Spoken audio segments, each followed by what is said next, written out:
Karibu sana kwa mara nyingine tena kwenye YouTube channel yetu ya wauzaji. Leo tutajifunza jinsi ya kuweka maelezo ya group lako la Facebook. Tumeshafungua group kama video inavyoonyesha ya nyuma, unaweza ukaiona hapo. Leo tutaweka moja kwa moja maelezo ya group letu inahusiana na nini, group letu la Facebook. Tunagusa hapo, baada hapo unagusa neno groups. Baada hapo group letu inaitwa bidhaa mpya, basi tutagusa hapo bidhaa mpya, litakuwa limefunguka. Leo tunabadilisha maneno kuliandika leo watu wajue linahusiana na nini. Moja kwa moja unagusa neno hiyo hapo. Unagusa hiki kialama hiki kama kinyota hiki, kwa vile wewe ni admin utakuwa moja kwa moja unapandisha juu, unabonyeza neno group setting. Unagusa group setting. Baada ya hapo unabonyeza neno la kwanza kabisa, name and description. Baada hapo kuna add description, basi utaandika bidhaa mpya.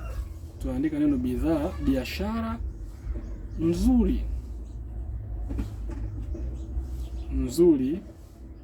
mpaka utafurahi.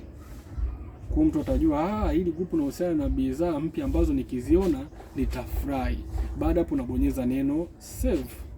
Moja kwa moja itakuwa tayari mtu akiingia pale ataona hii biashara yako inaitwa bidhaa mpya na maelezo yake ni biashara nzuri mpaka utafurahi.